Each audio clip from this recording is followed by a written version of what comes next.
When I was 14 years old, my older brother Zach overdosed on heroin. It was, not surprisingly, the defining moment of my life. A moment when I came to appreciate the tremendous strength of my family, the vital importance of friends and the overwhelming compassion of my community.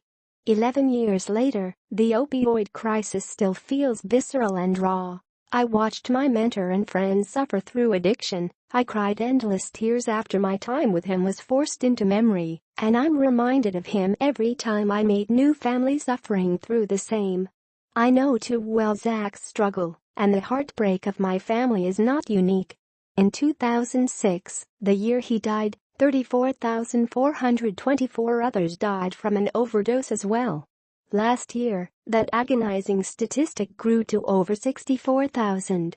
Last month, President Donald Trump sought to speak to me and the families like mine who are suffering through this painful scourge.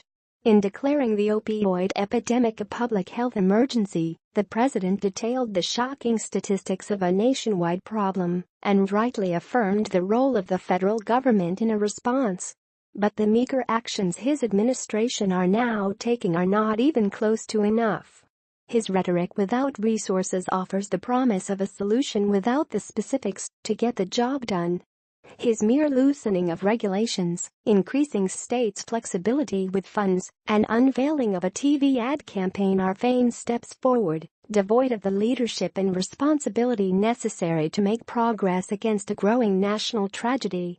In directing agencies to use every appropriate emergency authority to fight the opioid crisis, the president might sound tough, but without committing $1 extra to empowering those fighting opioid addiction on the front lines, Trump has signaled he's more interested in pageantry than saving lives. Missing from the Trump administration's approach is the firm support of communities tackling this problem from the ground up. Throughout my experience of my brother's addiction, treatment and relapse, the importance of my community reinforced itself time and time again. When Zach surrounded himself with positive role models, he excelled. When I surrounded myself with supportive friends, so did I. Even the rehabilitation program he went through successfully, before ultimately relapsing, personified the "it takes a village" maxim by housing patients with the families of those in the program and coaching both the addicts and their families together. Policing the USA, a look at race, justice, media. Empowering community efforts like these starts at the local level, but in the face of this growing problem, it must be a national effort. Training families and friends on how to best support their struggling loved ones takes time and resources. Sharing best practices and stories of personal resilience requires the convening power of a respected leader. Assisting communities in devising solutions that don't punish or ostracize, but promote compassion and recovery involves engaged national, state and local governments committed to empowering their communities in their fight to save lives. This crisis will not be solved by the federal government, but with the astounding power of the White House in directing resources, convening leaders and setting standards all communities can look up to, it has a vital role to play.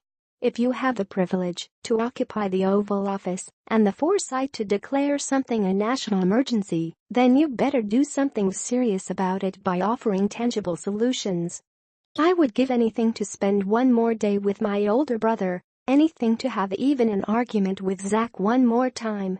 Today, there are countless kids across this country battling addiction who still do have life in front of them, who can still play and fight with their parents, siblings and friends.